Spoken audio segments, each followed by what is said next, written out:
Everybody, great buzz in the room. You hate to interrupt that, but I see it's 12:34. Try to get you out of here on time. So I'll call to order the meeting of the Transportation Advisory Board to the Met Council. It is the middle of the month already, January 15, 2025, 12:34 p.m. And having called the meeting to order, I'm going to ask if there's anyone in the general public that wishes to address the tab on a matter of concern to them.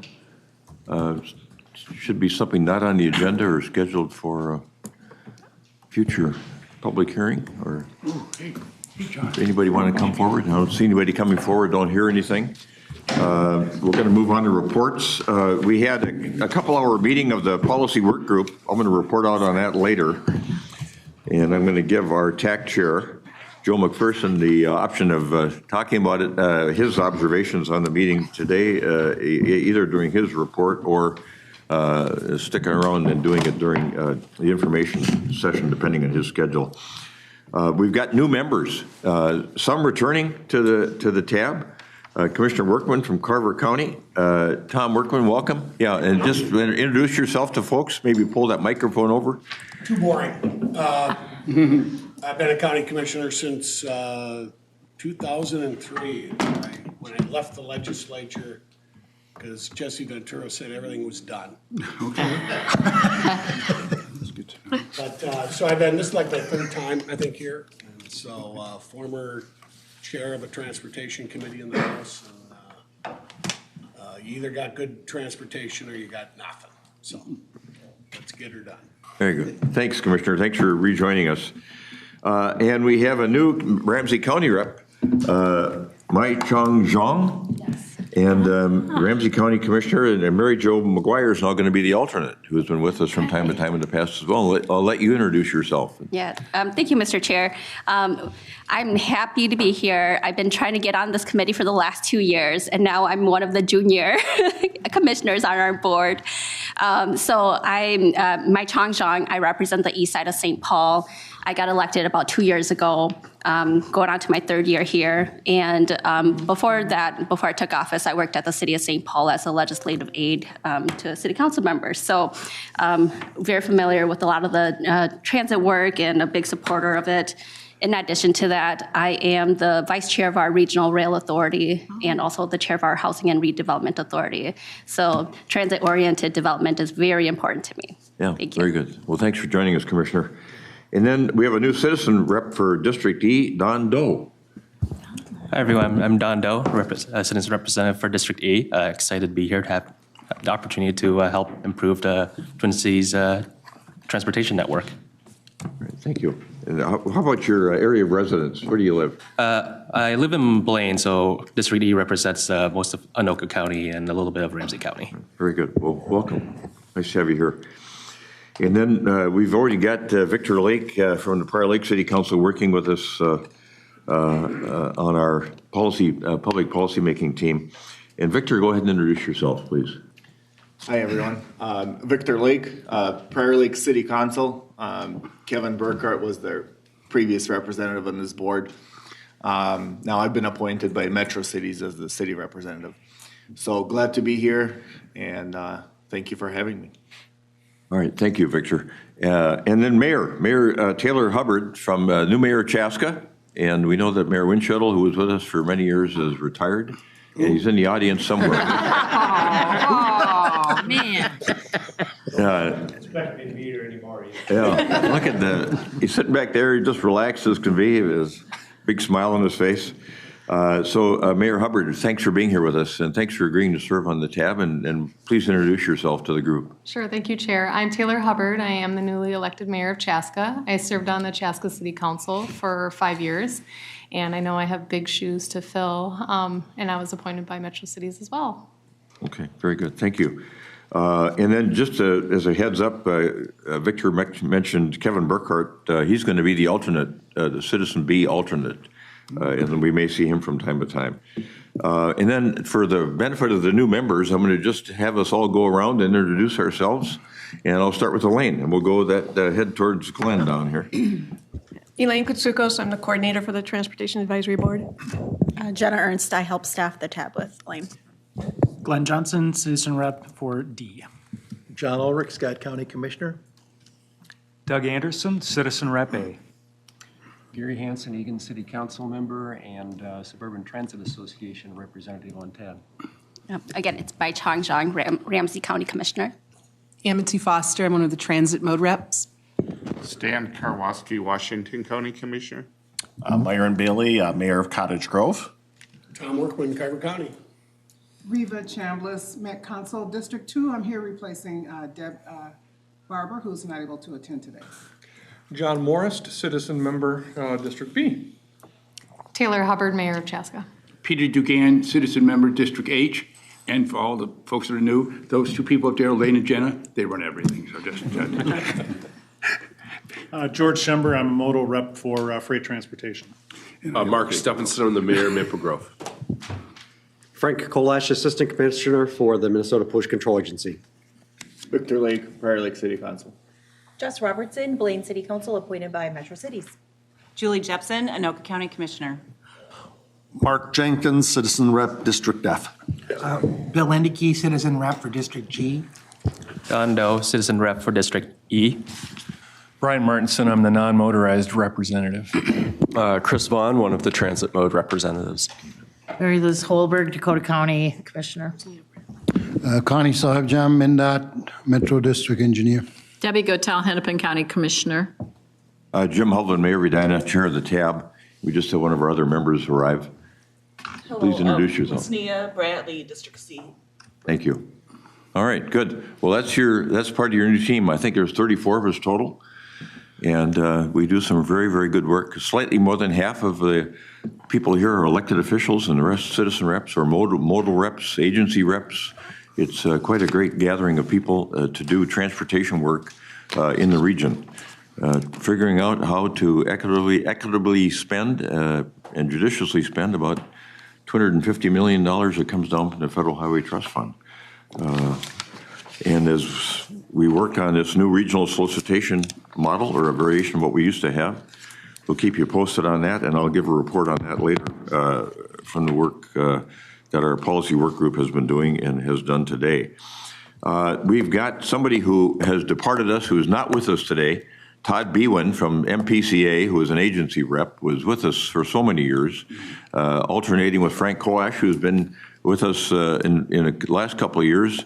But still, Todd's been a regular attender and now has retired. I think, Frank, he's done as of the 4th of February, I think you said? February 4th is his last day. All right, good. So we have a certificate of appreciation. I'm going to ask you to come up here. I think somebody will, Janet will probably take a photo, and then you can at least give that to Todd. We'll, at least see him getting his award. Let's do it right here. Try to stand tall so we can Photoshop him in. All right, good, thank you. Thanks, and congratulations to Todd.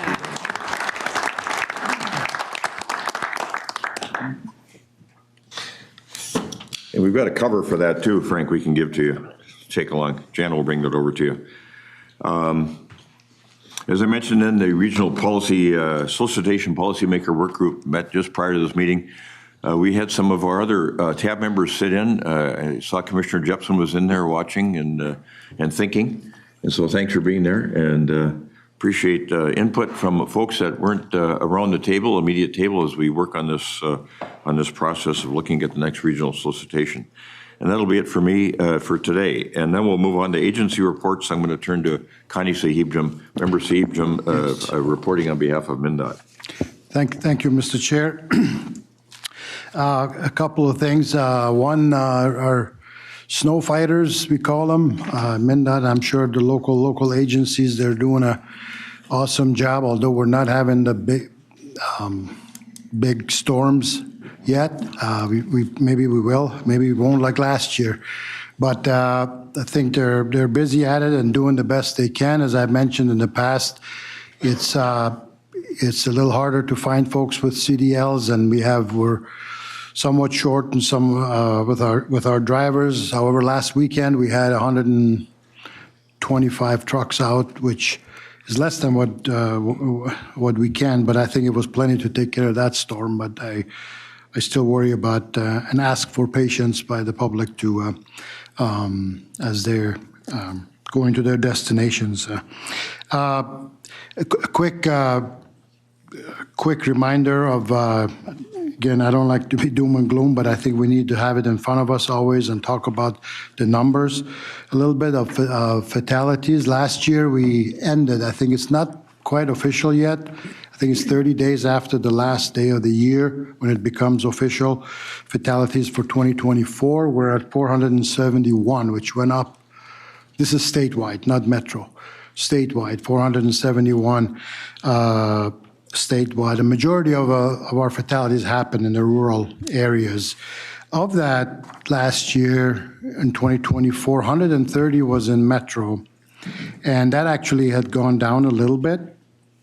Of that 130 in metro, 53 of them was on the state system, on the trunk highway, about 40% of the fatalities. The rest are on the local system, which brings attention to, I mean, we always try to take a lead in safety and try to do things differently.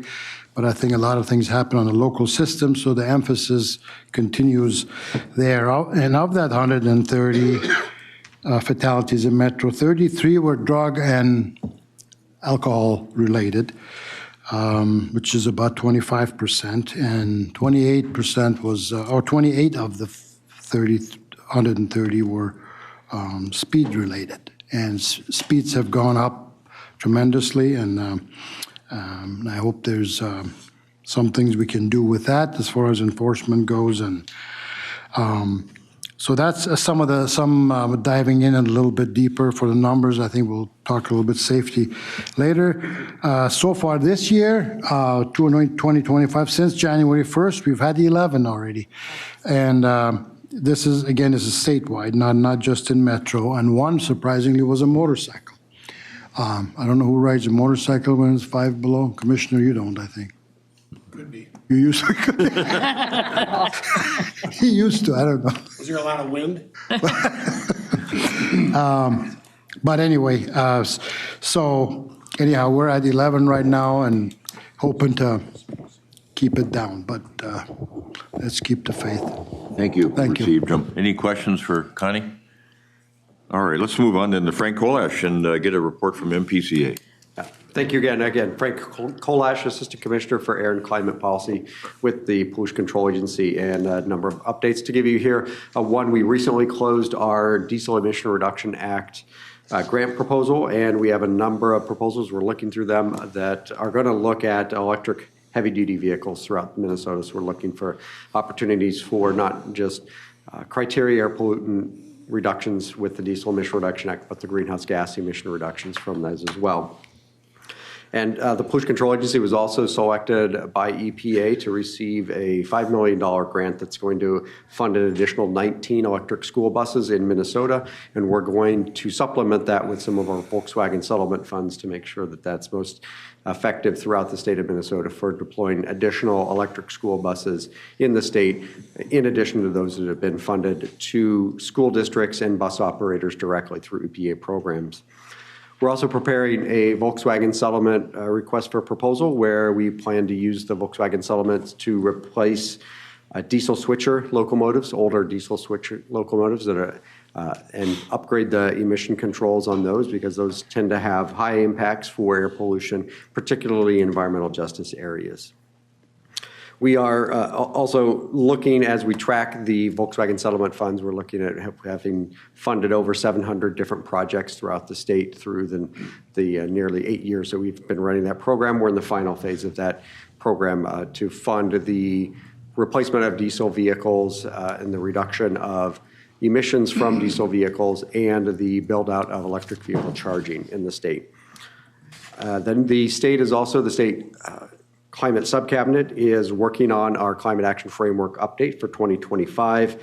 We have public input meetings that have started for all of the chapters of the existing Climate Action Framework, plus some additional recommended new chapters to the 2025 framework. So those stakeholder meetings have begun, and MnDOT is leading our stakeholder input process for the transportation chapter of the Climate Action Framework to continue to identify ways that for the transportation sector, we can reduce emissions across the state of Minnesota. On December the 30th, the Pollution Control Agency and the Department of Commerce will release our latest greenhouse gas emissions inventory report for the state, providing data through calendar year 2022. And that will include all the emission sectors throughout the state, including transportation. The only preview I can give is transportation remains the #1 greenhouse gas emitting sector for the state. But we also did some additional breakouts for crop agriculture and land use, working with other stakeholders to make that a more policy relevant report. So on January 30th, we'll release that. And then as I just received the certificate to let you know that we will have the retirement party for Todd Bewin at the MPCA's St. Paul office on January 30th, the afternoon. If you are interested in attending, please let me know and I'll get you additional details for that. And that concludes my update. All right, good. Thanks, Member Kolash, on behalf of Member Bewin as well. Any questions for Member Kolash? I had a quick question that came up during your report out on the number of school buses, electric school buses you're helping fund throughout the state. How did you go about determining which school districts would be eligible for support and for electric school bus funding? Yeah, thanks for the question. We have been working with a coalition of school districts, school bus operators throughout the state, as the Inflation Reduction Act has provided a substantial amount of money that sometimes goes directly to school districts or bus operators, sometimes comes to the Pollution Control Agency. So there's a coalition that's been working across the state to identify those school districts that are really ready, willing, and able to accept the funds and move forward with that. So that's the opportunities that we've been using to identify where those school buses are going to be put into place. And some of that comes into the capital replacement plans of making sure that replacing a school bus on schedule with an electric school bus makes sense for those kinds of bus operators or school districts. Good, thanks for that. That cause anyone else to have a question for Member Kolash? All right. The regular members here, not the new members, know that our Metropolitan Airport Commission rep, Carl Crimmins, was injured last year, fell in Nebraska, and he's been unavailable for meetings and been recovering since then. But we have Bridget Reef from the staff of the MAC here with us, who will give us a Metropolitan Airport Commission update. Welcome, Ms. Reef. Hello, Mr. Chair, members, thank you. The only item that I have for today relates to the full council meeting next week. Our CEO, Brian Ricks, will be here to give an update on the status of all things MAC and MSP. Talk a little bit about the latest in operations and routes. He'll talk about our sustainability efforts and some other things. If anyone's interested in being here, we're on the agenda for next Wednesday. And aside from that, I'm happy to answer any questions. All right, good. Questions for Ms. Reef? Your holiday numbers, how did they look, your passenger counts? Are they back to pre-COVID days, 2019 or better? So, Mr. Chair, yes, we did have some peak days, in particular at Terminal 2 that continue to exceed previous numbers. Overall, we still haven't reached COVID numbers. We don't expect to be back to our 2019 passenger levels until sometime after maybe 2026. And our operations numbers, our takeoff and landings, continue to go down because airlines continue to upgauge. They're using larger aircraft. It's more efficient for them to fly more people in fewer flights. So that drops the number of operations, which is good overall for a whole slew of reasons. All right, good. Does that prompt anybody to think of anything else you wanted to ask Bridget? All right, thanks, Ms. Reef, for being here. All right, and then Reva Chambliss is here from the Met Council, as she indicated earlier. She's going to give a report to the tab on what's going on at the Met Council. Thank you. So the first report that I have is regarding the United States DOT grant. Last Friday, the Met Council was fortunate to receive great news regarding the Federal Charging and Fueling Infrastructure Program. The U.S. Department of Transportation announced that the council was selected for a $15 million grant for electric vehicle charging. So we're really happy about that. And the council plans to make these funds available to partners to deploy EV charging around the region. implemented by our local partners. Development of the program will begin now that the grant has been announced in coordination with our regional solicitation development. Charging infrastructure deployed through the project is going to prioritize renters, also rural areas, low and moderate income, neighborhoods, and the environmental justice communities. This project was one of 9 grants awarded in the Twin Cities region, totaling nearly $90 million of federal investment. And we want to say congratulations to the other recipients of these grants awarded last Friday, including Fridley, St. Paul, MnDOT, Minneapolis, Carver County, Anoka, Reconnect Rondo, and the Sioux community. In terms of microtransit, earlier this month, the council began service on 2 new microtransit zones serving the Roseville and the Woodbury area. This service connects residents to destinations using an on-demand approach with software. It complements an existing zone in North Minneapolis, which we started out with as a pilot program and is now included with the other zones. This service runs from 5:30 a.m. in the morning until 10:30 p.m. at night on weekdays and 7 a.m. to 10:30 on weekends. So it's a very good new initiative that is going to connect residents across the region. The council plans 5 additional zones as part of the new Network Now project, including services funded through our regional solicitation that will connect the Green Line Extension Southwest Light Rail and G-Line projects as those services begin in the years ahead. We look forward to evaluating this new suburban context and potentially deploying it in additional areas in the coming years. So thank you. Yeah, thank you. Questions for Member Chambliss? All right, yes, Member DeGan. Madam Chairman, how much was the grant to the council for the charging stations? For the charging stations, our grant was $15 million. 15, okay. Thank you. Nice. Okay, good. Suburban Transit Authority, Member Hanson. Thank you, Mr. Chair. Maple Grove Transit and Plymouth Metrolink expect to have results from their joint transit study within the next few weeks, and they're looking forward to getting those results and figuring out where that might take them. Minnesota Valley Transit Authority observed ribbon cuttings last week in Shakopee and Prior Lake, hosted by local chambers of commerce to celebrate expansion of Connect microtransit service to those areas, which began on Monday this week. And John and I were at both Shakopee and Prior Lake. Victor joined us at Prior Lake, so those were fun events to have. And really looking forward to those services getting off the ground in those areas. MBTA is also working with Canterbury Park to finalize event shuttle services for the Canterbury Park Social District and to provide overflow parking shuttles when large events occur at the park's new 19,000-seat amphitheater that will host its first concert in August. And Southwest Transit reported a more than 20% increase in ridership over the prior year. They are working on fixed route service to the Mall of America and the airport, and they continue to sort through regulatory matters to launch their autonomous vehicle service, which unfortunately has taken longer than expected, but they'll get there. That's my report. No, good. Questions for members? All right, thank you, Member Hanson.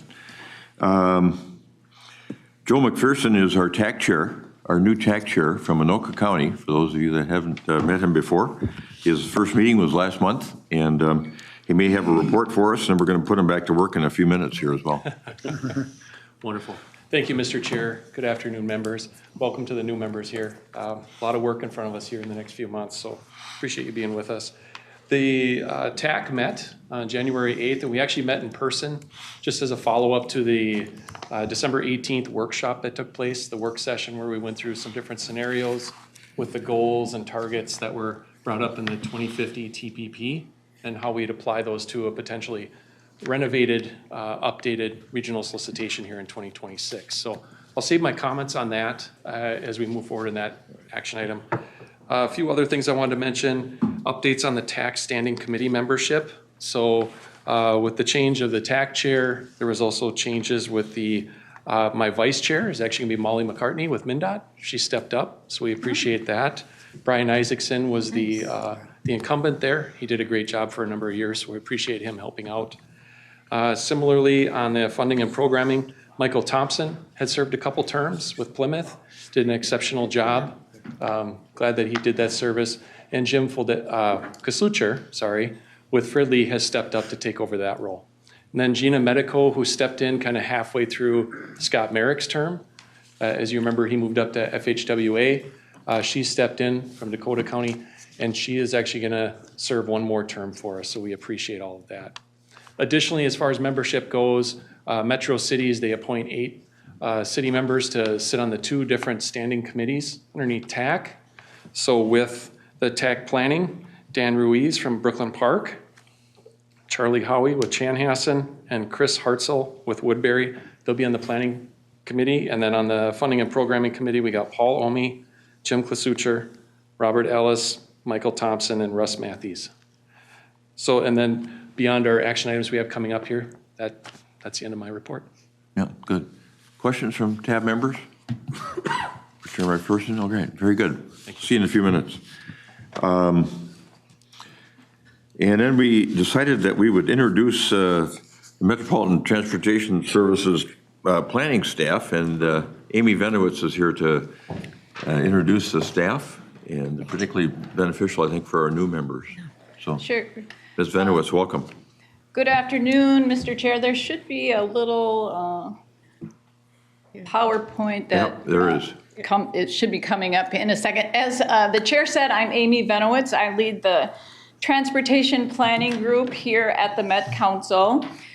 So introducing staff is not really something we've done before. I don't know how we missed it over time, but we thought this year it was a really good idea. You have new members.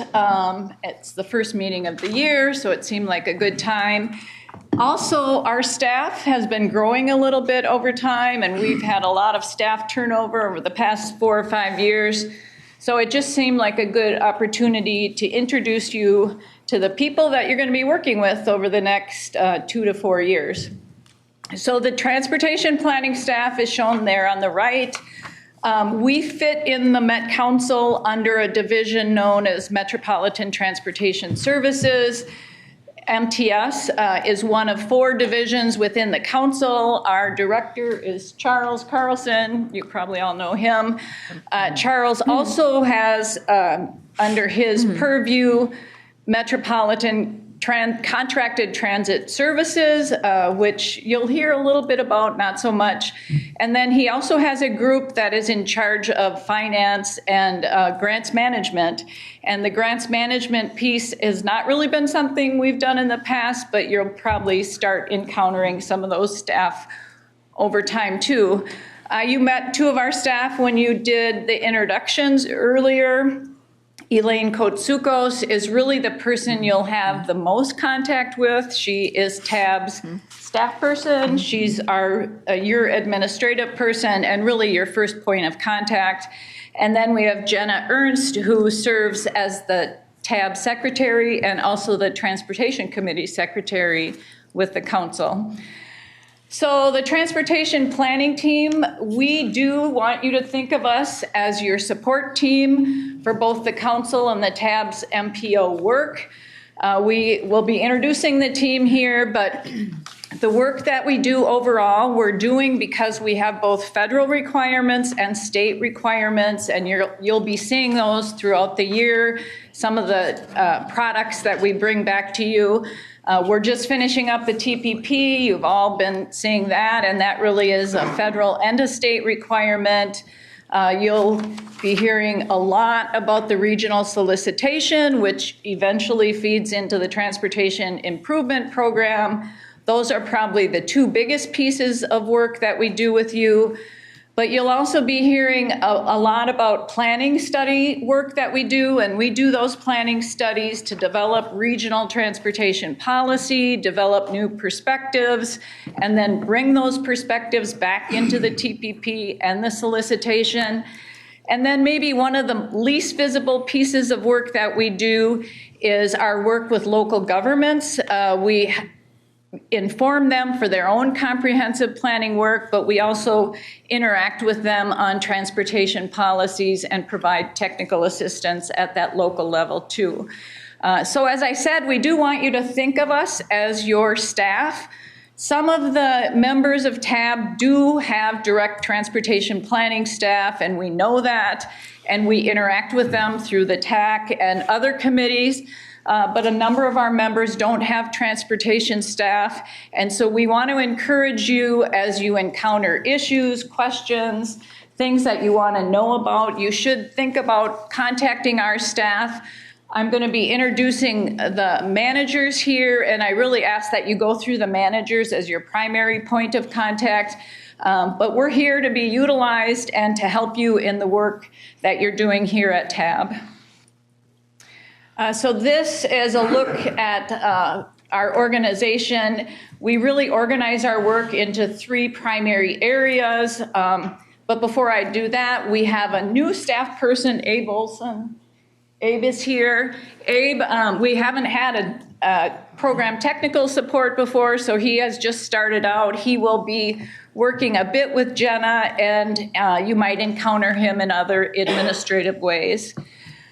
So then our work overall, Steve Peterson and his group of planners, really that's the group you're going to work with probably the most throughout the next few years. They coordinate the TAB-TAC process. They also do highway planning studies, and Steve will introduce his group. Also then we have Cole Hinneker. Cole leads our multimodal transportation planning group. All of the modes, bike, ped, aviation, freight, transit, all are under Cole. And then Cole also led the transportation policy plan work over the past couple of years. Probably the group that you'll see maybe the least, but is a very important piece backing up everything that we do, and that's Jonathan Ehrlich's group. They are our technical support group, and his group is in charge of travel modeling, research, and then also our travel behavior inventory. So with that, I'm going to ask Steve to introduce his staff and talk a little bit about their work. Okay, I'll maybe ask if they can come up here just for a brief moment. They don't have to say anything. Thanks, Steve. Yeah, so these, as Amy said, this is probably the group you've had the most connection with, because we're doing a lot of the core products that the MPO is required to do, as well as running this process through TAB and TAC. So I'm looking behind me here. So I've, in order on the screen, Joe Barbeau, right there, Bethany, Brant Sargent, David Burns, okay, Tony, and then Robbie King, our newest addition.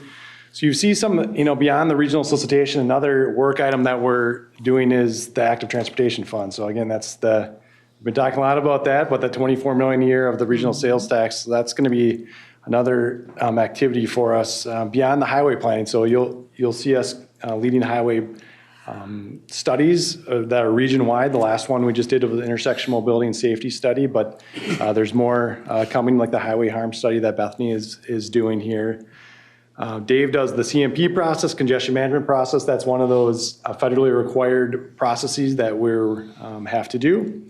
And then maybe lastly, before I turn it over to Cole, Councilmember Chambliss did recognize that last Friday we won that $15 million, and Tony and Bethany right behind me were the co-authors of that grant. So last Friday, great news there. And Tony will be leading that. So. Good. Thank you. I'll bring up Cole next. All right. Thank you, Steve. Yes, Mike, you can come up with me too. Afternoon, everyone. I know you've seen me a lot. You haven't gotten as much exposure to my team, so happy to introduce them. Amy covered generally what my team does. I'm going to talk about specifically because my team is actually a little bit more topically focused in terms of what each of them focuses on. So Wendy Durns, our newest person in my team, she is a TDM program manager. So it's a new role for us in MTS planning, but it's really helping coordinate the TDM efforts across all the different implementers in the region. She works a lot with the transportation management organizations, Metro Transit. She's working a lot with MnDOT right now on some of their TDM work. So pretty collaborative in her role across a lot of different entities. Steve Elmer, over there. Steve is both our lead freight and bike planning. He has to put on two completely different hats throughout his day. And he also staffs our bike and ped technical working group, which is part of the TABTAC structure. Heidi Schulber, right behind me. Heidi is our lead pedestrian planner, and she also leads a lot of our safety work and has been working quite a bit on the equity planning work that we've been doing at the council. So a lot of really important roles for her. Let's see, Bradley to my right. Bradley is our lead transit planner. So he works a lot with transit agencies, and he also staffs our transit technical working group that's also within the TABTAC structure. Jed is not able to be here today. Unfortunately, he was sick. I think you all actually know Jed the best because he helped lead the TPP. And so he's been doing a lot of regional planning work, as well as doing some bike and ped work and complete streets work in his future. So we're sorry to miss Jed today. But and then finally, Joe. I could spend an hour talking about all the things Joe does. So Joe does aviation planning. He's actually going to be leading our comprehensive plan review process within the transportation department. And he's also helping administer some of the active transportation policy work that we're doing at the council. So kind of a jack of all trades within our team. So thank you for the time to introduce everyone. And I'm actually going to turn it over to Jonathan now. All right. Thank you, Cole.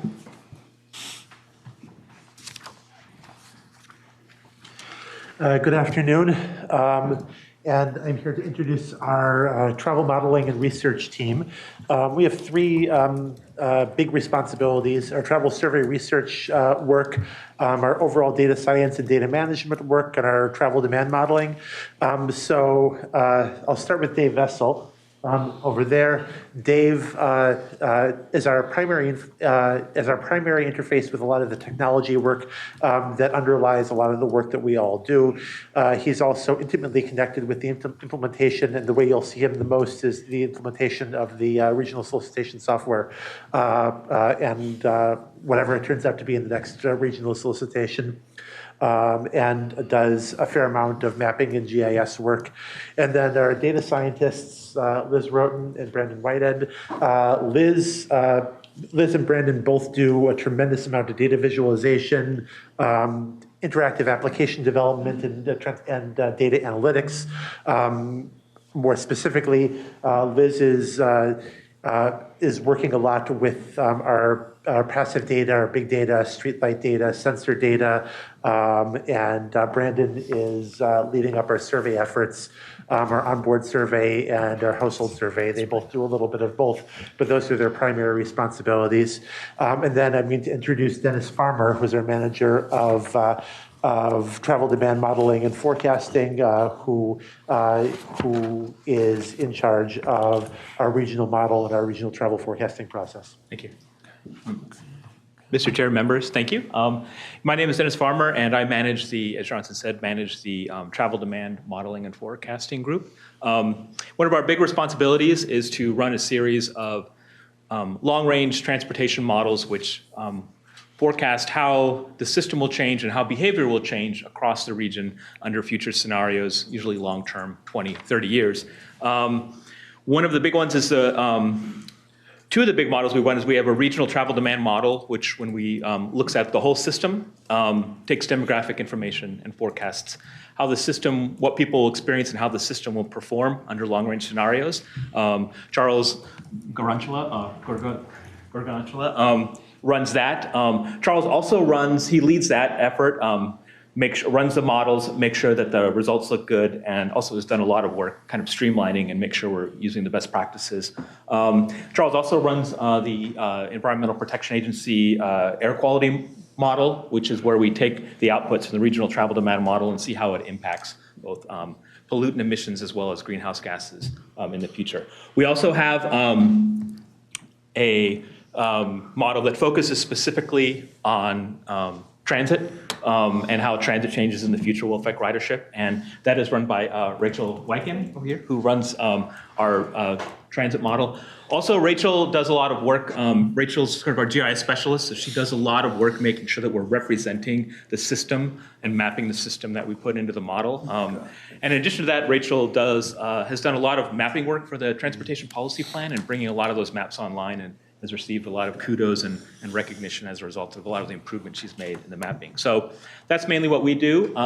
In addition to, we also provide a lot of technical assistance to project groups, consultants, and other agencies that use our model. And another big effort we have is we are always trying to continuously improve our model, both respond to areas where we know we need to improve, as well as expand our toolbox so that we can answer a lot of emerging trends and questions, of which there have been a lot now in this time of uncertainty. So thank you very much.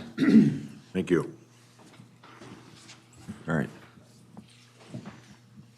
Mr. Chair, that's all we had for you today. Just wanted to put some faces with the work that's being done and encourage you to contact us. And if you have questions, we're here to help. Yeah, very helpful. I think see everything structurally. You know, we see folks coming and going, and it's nice to see how it's organized internally, even for those of us that have been around for a while. Thanks for that. All right. Both Elaine and Jan have reminded me, I thought there was something funny at the beginning of the meeting. I forgot to get an approval on the agenda. So moved, Anderson. Well, I'm going to have you also approve the minutes unless there's any changes or additions. We'll do it all at once. Yes. Want to move them both? I'll move them both. All right. Is there a second? Second. All right. We got a second from Commissioner Gattel on both the approval of the agenda and the approval of the November 2024 minutes. Any further discussion? All those in favor of adoption of the motion stated say aye. Aye. Opposed? Carried. The agenda, form of agenda is approved for the meeting, and the minutes for November 2024 stand approved. And now we're going to bring Joe McPherson, our TAC chair, back up to handle a couple of consent agenda items and describe those briefly for us. And then we've got a little bit of non-consent work to do too. Wonderful. Chair McPherson, welcome back. Yeah, thank you. Real quickly here, for those that are new or just coming back after a short break or vacation, there's two types of processes that kind of flow through. So these two items are both streamlined amendments versus the more formal process, which involves a little more time, a little more staff time to review those scope changes or cost changes, those types of things. And so when that takes place, when there's a more substantial change to the project, or it may have an impact to the benefits of the project, that takes a more formal approach. So this is more streamlined. Both these projects are funded by funds that are outside the regional solicitation, but nonetheless, they're important to the region, so they're coming through this process to get into the tip. So any questions on that before I start on this?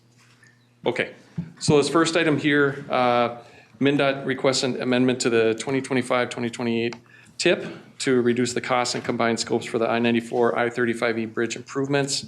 MnDOT requests that one project to rehabilitate the Marion Street Bridge over I-94 and the eastbound ramp to be merged with an existing project that MnDOT has. There's a number of bridges, 9 bridges are going to be repaired, replace the superstructure on 2 bridges, reconstruct pavement near 2 bridges, and then rehabilitate the Marion Street Bridge. The major change on this one here is moving from replacement of signal systems to the repair or rehabilitation of them. I can speak firsthand that signal replacement projects are now over $1 million a piece, so I assume that's where a majority of these cost savings were. So with that, I compliment MnDOT on working forward with that. And Mr. Chair, these were unanimously approved. I stand for any questions. Any questions on 2025-03? All right, let's handle 2025-04 as well, and we'll get them handled in a single motion. Yeah, thank you, Mr. Chair. So that one there is adding 6 projects, the equivalent of 15 transit vehicles, and it's through the FTA Section 5310 grant, which involves persons with disabilities or the elderly, providing alternative modes of transportation outside of your typical transit operations. So for those that have a tough time getting into a bus, they have minivans and other sorts of vehicles that can help with that. So there's a list of projects here or additional equipment they're buying.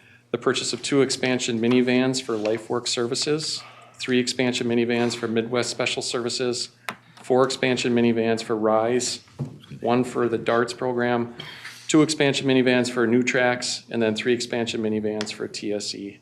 And again, this is not funded with regional solicitation funds, but it comes through as it's important to the region. So with that, turn it back to you, Mr. All Chair. right, thank you, Mr. Chair. Questions on either matter? Is there a motion to adopt 2025-03 and 2025-04 in a single motion? Mr. Karwoski moves. I'll second. Member Bradley seconds. Any further discussion? All those in favor of adoption of 2025-03 and 04, say aye. Aye. Opposed? Carried. 2025-03 and 2025-04 are adopted. Thank you, Chair McPherson. All right, we're going to move on to what we would call action items or non-consent business. And the first matter there is we have annually, we have the establishment of a TAB exec committee that meets every couple of months throughout the year on even-numbered months before the regular TAB meeting to do some guidance work for the full TAB, and it's got a statutory composition to it. And so what I'm going to do, and you've had this in your packets, is give you a summary, actually just identify the folks that have stepped up to serve. The statute requires that we have 2 county board members, and Debbie Gattell, Commissioner from Hennepin County, and Mary Liz Holberg from Dakota County. Both those commissioners have volunteered to serve on the TAB Exec Committee for 2025. The cities of the first class, that's either Minneapolis or St. Paul. We need one of those 2 cities participating. And we had Orrin Chowdhury, the Minneapolis City Council member, with us last year, and she's agreed to serve again. And then we have remaining cities representation, and Victor Lake from Prior Lake and Mayor Mark Stephenson from Maple Grove are going to step up and serve in those capacities. And then we have 1 citizen board member, and Peter Dugan is going to fulfill that role. And then we have 1 modal rep represents either modal or the remaining agencies, and Christopher Vaughn has agreed to step up and serve in that role for the year to come. And so I'm looking for a motion that the Transportation Advisory Board approve the Executive Committee composition for 2025. So moved. Second. Martinson moves. Mayor? Okay, Mayor seconds. Mayor Bailey seconds, and any further discussion? All those in favor of approval of the TAB Transportation Advisory Board Executive Committee membership for 2025, say aye. Aye. Aye. Opposed? Carried. The composition of the Transportation Advisory Board Exec Committee for 2025 is approved. And then we are going to move on. You heard Jed Hansen was ill. So for 2025-02, Mr. Henniker, Cole Henniker is coming back up to handle that matter, which is the potential adoption of the Imagine 2050 TPP and the public comment report. Member Henniker, or Mr. Henniker. So maybe member someday, we'll see. I'm here today to ask for your recommendation to recommend that the Transportation Committee and the Met Council adopt the 2050 Imagine 2050 Transportation Policy Plan. There is a public comment report in there. A couple of highlights. We went over those the last few TAB meetings, the highlights of the comments and the changes. But just a reminder, we got about 400 comments on the TPP as part of the public comment process, but I want to emphasize the nearly 3,000 comments we got in the pre-public comment review, and thank all the technical staff that helped us develop that more polished draft that we put about for public comment. So we are asking for that recommendation. A couple of things about next steps. This is anticipated to go to the Transportation Committee on the 27th of this month for recommendation. The council will be adopting the entire Imagine 2050 set of plans. February 12th is the anticipated date. So the other plans are going through their respective advisory committees, like housing and land use and water supply and wastewater. So I think we might be one of the first advisory groups to act on this. Big step for us, a big step for all of you. I know we got a question in the past about what happens to this plan. So some of the things that we're already working on and those that are involved in the solicitation, and you'll hear more about that in the information items, is we're beginning to see how this can be implemented in the regional solicitation. We've actually already began developing our guidance for local governments that are going to be updating their comprehensive plans in response to this plan. Because for those of you who don't know, the system statements that we send to local governments are due in November under state law. So we have to start developing the system statement that tells communities what's in this plan. and what they have to meet to be in conformance with it. So a lot of work already happening to help implement this plan, recognizing that it's going to be adopted very soon. All the content in there is provided in separate links. We will be working over the next couple of months to clean up some of the design and layout options. The content itself will remain the same, but you might expect to see different versions of it in terms of a look and feel as we put it online and publish it in final format. So I'd welcome any questions. I know we've had this for 3 straight meetings, so I feel like we've kind of beaten it to death, but welcome any other questions we have on the TPP before taking any action. Questions for Mr. Henniker? Okay, thank you, Mr. Henniker. Stand by. Is the recommended action is that the TAB recommended the Metropolitan Council the adoption of the Imagine 2050 Transportation Policy Plan with the accompanying public comments. So moved. Second. We get a motion and a second. Member Anderson seconds. Member Jenkins moves it. Any further discussion? Chair. It's embodied in 2025-02, and I'm going to turn down to Member Martinson. If I may, thank you, Chair. I just want to say thank you to the staff for the work that you've done on this, responding to all the comments that came in. I spent a bit of time with that document over the last couple of days, and you got a lot of input, and your responses back to that input I thought were actually very, very good. So I want to thank staff for all the effort that went into that. Yeah, Thank you, I echo those sentiments. A lot of staff involved in that, so appreciate everyone's efforts on our team. Yes, thank you, Mr. Henniker. Okay, any other comments, questions? We've got a motion and a second to adopt 2025-02, which would recommend, the TAB recommending to the Met Council the adoption of Imagine 2050 Transportation Policy Plan and accompanying public comments. All those in favor say aye. Aye. Opposed? Nope. Nay is registered. The action transmittal is approved. 2025-02 is approved in its recommended form. All right, moving on in the agenda.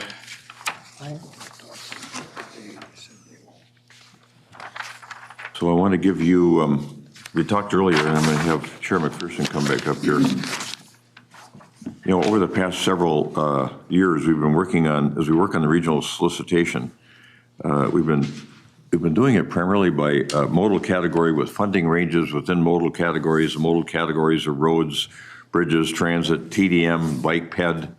And then we've got all these subcategories, and then we use an elaborate scoring system to try to be as objective as we can. And now as the 2050 Transportation Policy Plan, Imagine 2050 gets rolled out, those 2050 TPP goals were fivefold. The different goals were being equitable and inclusive, health and safety, dynamic and resilient, dynamism and resiliency, climate change, and then natural systems. And so we thought, well, as we've tweaked the regional solicitation over time with a primary modal emphasis, should we be trying to align, and staff has had input on this as well, try to align our objectives with the regional solicitation more with the 2050 TPP goals? Does that make any sense? Or is there something in between, some hybrid between mode emphasis and goal emphasis? And so we've been working on that for several months now and having policy committee meetings. And then we had a workshop about a month ago after our last TAB meeting, and we had 8 different tables of, I don't know, 10, 12 people per table probably, or 6 to 10 people per table. Some of the folks that were involved in the technical advisory committee to the TAB were there, our experts, our professionals that serve the cities and counties to help guide some of those conversations around these TPP goals and the mode systems that we work or that we use on the regional solicitation. And so today we had the distillation of that information from staff and from our consulting experts. And we thought, well, what are we going to do here? We're going to recommend at some point in time, and probably in April, after more work gets done, what direction we think the TAB should go in terms of the next regional solicitation. Should it be more traditional with a mode emphasis, with funding categories around mode emphasis, and we have incidentally some flexibility around funding itself. or should we be trending more towards outcomes or goals in that analysis? And what are the sorts of problems that are posed in making a real dramatic shift away from mode and going to goals? So we've asked the TAC to look at this too, our Transportation Advisory Committee. And as we worked on this today, then we were fortunate to have Chair McPherson with us to be able to provide us with the latest input from the TAC on some of the things that they were concerned about. And this is to just kind of bring you up to speed as to where we are. And so what we realized from the workshop, from those 8 tables of people working, was that the primary areas of emphasis from a goal standpoint came down to really 3. And I don't know if you all have this or not, but on slide 19 in that packet, you'll see that there is an example of a potential hybrid application grouping. And so as we looked at these, across these 5 goals of the TPP, the ones that really came to the forefront were safety, dynamic and resilient, and climate. And then equity and inclusiveness and natural systems didn't seem to necessarily go across all categories or be even standalone categories on their own. And so we had a conversation, lengthy conversation today about what the result of that workshop, and then looking at what kind of direction we should provide to the TAC at the next phase of this analysis. And I think we got Steve Peterson coming up too. I think they can visit with us a little bit about some of the issues that I guess, Steve, you could paraphrase as well as I could what you thought the direction was that you were given today from the policymaker work group. And also, then I think Chair McPherson could come up and talk a little bit about some of the issues that the TAC has raised that we need to be considerate of as we continue to do this work on this policymaking endeavor. Yeah, thanks, Mr. Chair. I think that was a great summary. The slide you referenced only went to the policy work group, so if people are searching for that, slide 19, we did give a shortened version of the same PowerPoint that's linked to the agenda. Yep. And in essence, what that is a summary of the 44 policymakers, tab alternates, and transportation committees, what they said. And it turns out there's quite a bit of similarities across those 8 tables on where you'd like to put money towards this very special and flexible funding source that we have that comes to the region. So the next steps based on feedback we received at the policy work group earlier today would be to go to the technical steering committee at the end of this month and further flesh out a few structural options on both kind of a modal-based approach to what you're familiar with, and also more of an outcomes-based approach, or I'd call it a hybrid approach, and put some more details around what the potential application categories would be. So 1 month's time, we're going to come back to the policy work group and have a draft available to take a look at. Okay. Thank you, Steve. Thanks. And Chair McPherson, your observations, I think, were really important to us at the policymaker work group session, and I think the TAB would benefit from those as well. Yeah, thank you, Mr. Chair. So as I mentioned earlier, TAC met on January 8th, and we decided to have an in-person meeting. As you can imagine, this would be really hard to do virtually, to have this back and forth conversation. So with that, we had a pretty robust conversation about the different goals. There were 31 cards that were derived from the different goals from the 2050 TPP, and some of those targets and emphasis built into that policy plan.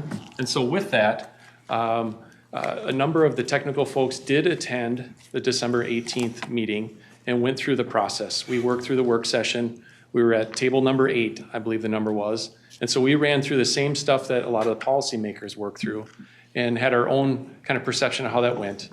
And then on January 8th, we felt it was important to come back to the whole TAC and just kind of share what that was. Molly and Steve did a nice job of running through what that summary was. And then we gathered some comments from the group. And we had a pretty robust conversation. I'll just highlight a few of the key points here that the chair had mentioned. First off, desire from the technical staff to be able to provide input alongside the policymakers to ensure the structure captures what the nuances and details of the certain project types are.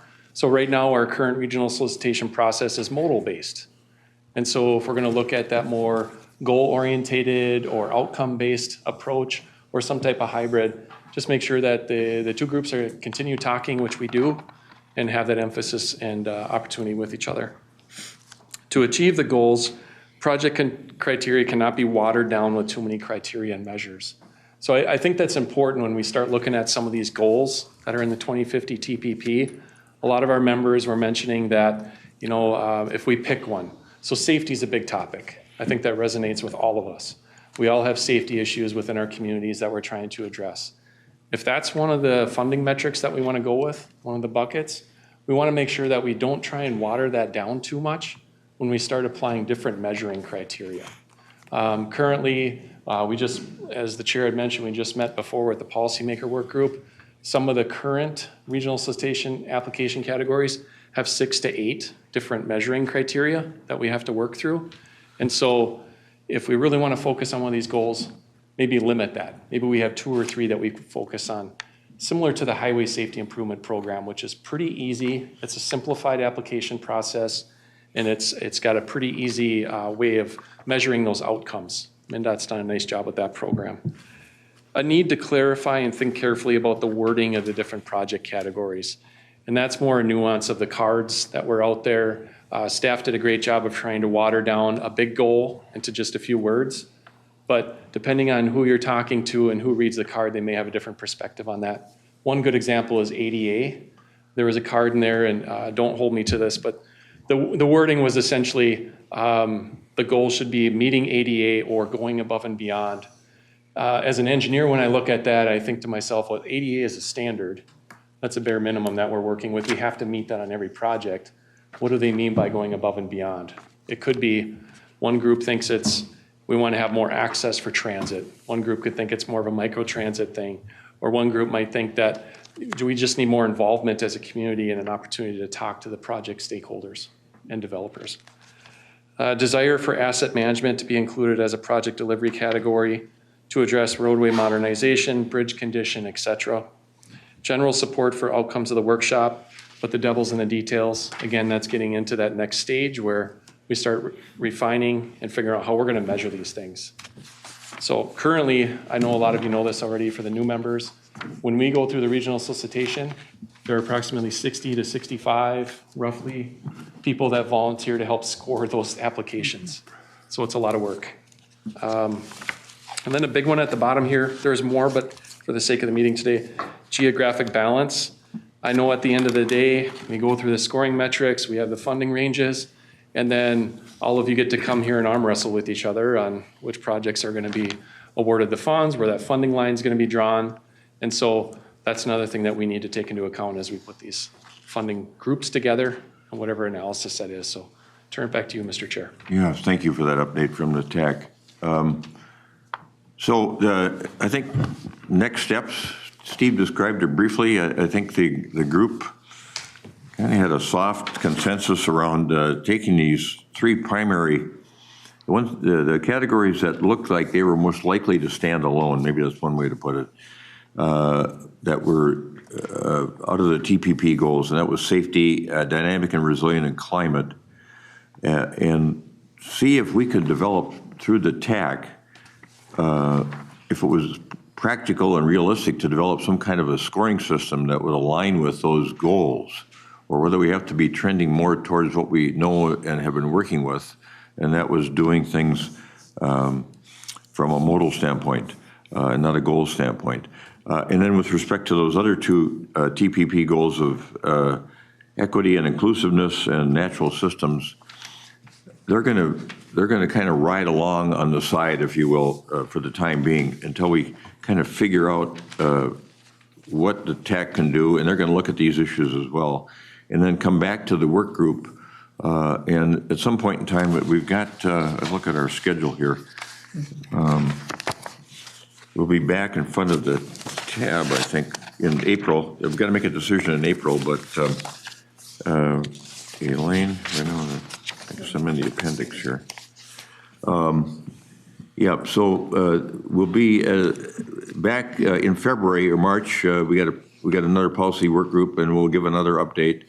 Goes back to TAC in March, and then we'll be coming back to the full tab, or back to TAC in March, back to the full tab March 19 or April 16 for a discussion and maybe a decision, hopefully a decision here. But all the information that this policymaker work group is going through, I don't want to inundate the tab with it and make the tab think that they got to make a decision on the same day that they get all this information, because to me, it may take a couple of sessions to get comfortable with the direction that we had. Elaine? Just to clarify, the decision would be the categories that you'll be having the applications, then the specific applications will be developed starting in April, going through We're not going to be allocating any funding, and to the point that was made earlier by Steve, is one of the questions we asked in the policymaker work group was, wait a minute, if we make the shift away from mode, where we've had a lot of flexibility on funding, if we move towards goals or some hybrid in between, does it affect how we're able to allocate funds? And we were assured, no, we have that same funding flexibility. So we can establish these modal ranges once we figure out the methodology that we're going to use for the next regional solicitation. Commissioner. Thank you, Mr. Chair. Appreciate all the work gone into this, especially the intent of staff to try to get 35 members to agree to anything to make it better. But when looking this over, and this was a abbreviated packet, and I didn't have a problem with that, but I didn't really see I'd really kind of like to see what the Met Council's intent is. Didn't really see that in there. Now, what I did hear mentioned by our TAC chair is the geographic balance. So to me, because we have a rapid time frame, and I really think the intent should be to get better geographic balance. If we lose sight of that, I'm not sure we're, making a positive step. Although I do like some of the. So when I sat in on the workshop, I like some of the discussion. I seen synergy after we did the abbreviation, a summary of each table. I've seen a lot of synergy between the tables, and I came up on these categories. But it would have been nice maybe to have a picture of each table. Like if I could have reviewed my table, it would have gave me more confidence in all that summary data I seen. Say, a whole month has gone by. But if that's possible, I don't know if staff took a picture of each table. Yes, we do have that. If each member could get a picture of your table, then it would relate good better. thought. In fact, we could give you the copy of the presentation we got today that includes as an appendix, all of the photos of the tables. So it would give me more confidence in the overall data between all the tables. Sure. If I could refresh myself. Yeah, you can look at all that underlined. You're welcome to do that. And I prefer that, actually. Okay, I have a few more comments. Just the pictures, but then. And there were really no question, not only on this packet, at least at this point, like Met Council's intent of where they want to go on this. Really no questions in the packet of what are they looking for. So I'm still a little bit like, where are we going with this? And then maybe my last points are, in working with our staff wants more data or information regarding the information at hand. And more as important to that is, I know it was mentioned TAC is towards the end of this month is gonna meet on this. It's really important that whatever data information gets back to our county staffs. I'm not saying if there's city staffs that wanna look at this, wherever our representation, whether you're citizens, to me, getting the data, more data, getting it to our staff, because I'm really relying on my staff here. So if the 28 come and our county doesn't get data in advance, it's kind of hinders. Yeah, come on up, Steve Peterson. Yeah, thanks. Some good comments there. We did hear that from the TAC as well. So what we've been doing with the policy work group like that we had today, we did send that packet out to the entire TAC ahead of the meeting. And so we'll plan to do that again in the future. So your first question though was about the intent, and that's a good one. The overall intent of the project the evaluation is to better align the 2050 TPP with funding decisions. So if you were to ask me what the goal of the whole project is to better mesh up this new 2050 TPP with where projects and funding is happening. The goal of the workshop was to explore this new structure that we saw across the other peer regions and address some of the 25 listening sessions that we did where people said they couldn't connect the goals to the projects and they couldn't see the outcomes very well. So we said, well, one thing that the other places across the country are doing is more of an outcomes goal-based structure, and the workshop will explore whether that's a good idea or not. And we're still kind of, I think the policy work group is still deciding if that's a direction they want to bring back to the full tab as making sense or not. But that was the goal of the workshop. Was we know how our existing structure is. We've done it for 10 years. Here's another structure that other places across the country are doing. Let's see if that makes sense for us or not. Member Vaughn. Yeah, I thank the chair and I thank your team for all the work on this. Just building off that point that you brought up about other kind of peer MPOs around the country who are taking some of these new approaches, are there any learnings from like challenges that they've faced or ways that they've worked through some of those challenges that we're kind of intentionally trying to look at and say, okay, can this inform the process we're going through here? Thank you. Yeah, thanks for the question. That's I have to think about that a little bit. I will say MPOs across the country have great flexibility in how they administer these funds. And many of the challenges, while they maybe go about it slightly different, many of the challenges like geographic balance and how to address new emerging technologies and things of that nature are topics that all MPOs are grappling with right now. So we're, I think, no different on a large scale from many of our peers. Just how they accomplish it and distribute the funding is different across the country. So. Elaine. One thing I wanted to add on too is in 2023, because we do this every 2 years, just reviewing it, not the full-blown evaluation, but in 2023, the TAB members, in discussing how to do the 24 solicitation, asked how we could incorporate safety.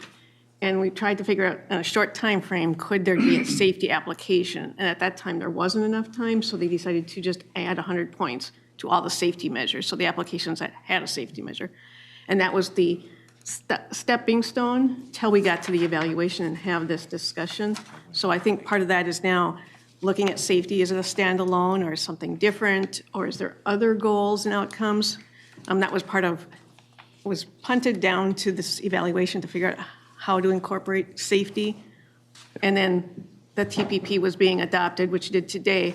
And now that that's adopted, how you can incorporate those goals, and would you have anything else besides safety that comes up to the top in your discussion of types of projects with modes too?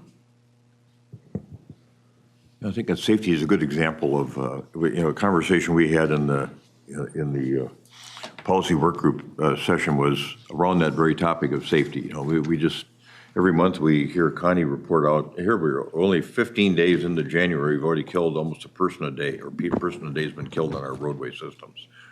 130 in the metro area last year alone. And so, though we've tried to build in safety, and some of this is driver behavior, as Connie talked about, it's alcohol, drugs, speeding. There are things that we can be doing, and in our quest for safety in our systems, should that be a standalone category where we really emphasize safety and build elements around it that might help us eliminate fatalities and serious injuries through all different modes of transportation. So that was just one example of part of the conversation we had today. Or on the ones that weren't as dominant in the conversation, like equity and inclusiveness, the staff is saying right now they're doing a study to determine how we look at that issue of equity. And we've looked at it for many years now and have awarded points on it, but it's really difficult to score. It's difficult to figure out how you're going to do things. The federal government, of course, has, as part of the IIJA, that restorative infrastructure program where they put $1 billion in repairing and eliminating harms that had occurred in the past to particular neighborhoods based on particular types of transportation projects, i.e. I-94 through the Rondo neighborhood. So that's at least one way to look at it. And Chair McPherson made the point that, well, everything we do from a infrastructure improvement standpoint, is an equitable treatment of the users of those systems. But to pivot and say, are there ways that we could be doing something in a particular category, like equity and inclusiveness, that could cause it to stand alone as its own category, where staff doesn't think we're there yet. They don't have that well enough fleshed out to figure out what those elements could be, but they're working on it.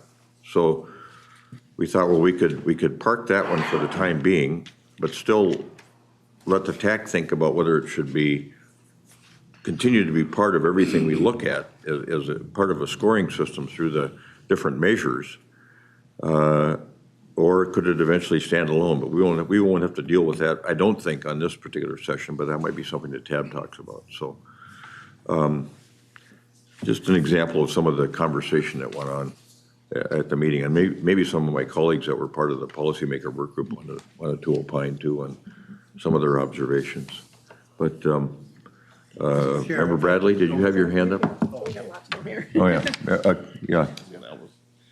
Yes, Mr. Chair, thank you, and thanks for the presentation on the regional solicitation evaluation. I had a question kind of along those lines of, I know the Met Council has, their mission statement and also goals for the year and things like that, and then the 2050 plan. And I was wondering with the policy or with the regional solicitation that's going to come out, is it still going to incorporate parts of that mission? Because I've gone through the regional solicitation before, and I know that there's a question that asks all of the, I guess, people that are applying for it about equity and how it applies to particular neighborhoods, and what the percentage is of each type of person that's using it, whether it's, multimodal or whatever, or EV and things like that. And I was just wondering, are you still going to incorporate those type of things, even though they may not have been the most popular subjects and categories during the meetings? And you mentioned like repair and eliminate disparate and unjust harms, or even ensuring the community benefits and burdens are distributed equally and things like that. Because I know that community, like in getting community input at every level is important as we go forward when we're talking about equity.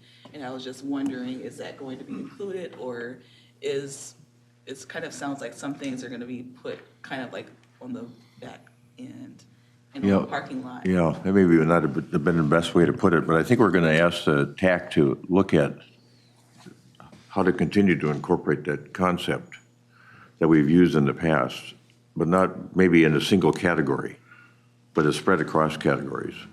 As it is now, it becomes what, 9% of the scoring in every category, and there are questions that are asked. Who are you helping? How are you helping? Have you interacted with the groups that you think you're helping? Steve. Yep. Yeah, thank you, Mr. Chair. The question we're asking the policy work group is, should some of these goal and objective areas be standalone application categories of which you apply to? We've also heard from the members that there are several concepts in equity, safety, greenhouse gas, might be a few examples where they'd like to see those be either measures or rules. So they're going to show up. They'll show up in the regional solicitation. They just may not be application categories. They may be measurement tools or prioritization parts. But yeah, you will, equity is one of the 5 goal areas for the council, so it'll show up in the there may be elements of scoring, would be another way to put it, I think. But that'll be our decision as a group when we get to the point where we can have a really robust conversation, I think, and have a little bit more guidance around it based on what we get back from our technical people. Remember, I'm sorry. I've got to put you in the queue here. Sorry. Commissioner Jepson. Yeah, thank you, Mr. Chair. So I just want to acknowledge, I was an observer in today's meeting. It was very fascinating. I agreed with so many comments, and I really enjoyed the discussion and the direction that the group was going. But I do, like I mentioned, want to acknowledge something, that there was a very large task put on TAC. that they haven't had a huge involvement yet in this process, where the policymaker group has had almost the entire year of discussing this. And so I just want to acknowledge that they have a lot of heavy lifting to do within the next month. I have absolute confidence that they can, but to your point, Commissioner Kowalski, just having staff involved in this, staff understanding this, having staff feedback in this, that's what they're going to do, and that information is going to be invaluable. But knowing that it's going to be within the next 30 days, it's a heavy lift, and I just wanted to acknowledge that's the responsibility that this working group put onto them today. Yeah, so, thanks for that. you. And just as a segue from that, I can tell you that Chair McPherson and I had a sidebar following the last meeting, and we decided that it was really important to have a member of the TAC there at these policymaker meetings as we go forward. So we're going to make sure that we get that firsthand information. And Commissioner Zhang. Thank you, Mr. Chair, and I really appreciate this conversation. And I realize I'm jumping into it new, but maybe this is a question that could be answered now or answered during those additional conversations when the TAC looks at it. But my question is around how we measure geographic balance in each solicitation cycle.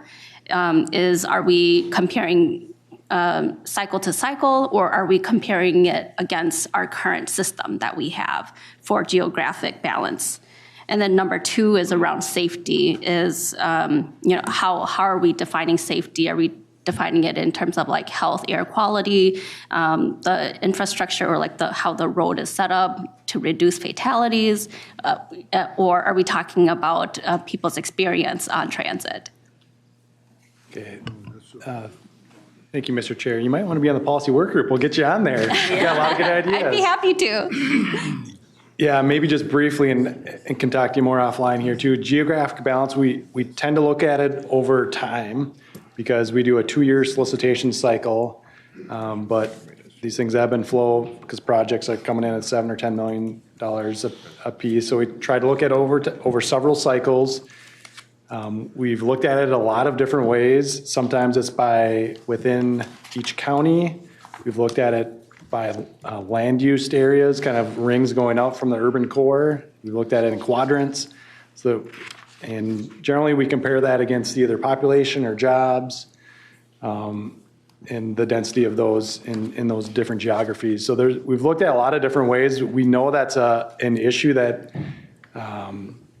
TAB and even the technical folks talk about a lot, is where our investments being made across the region, and that's something that I imagine in 2025 we're going to spend a lot of time on at both this level and the technical committees. Yep.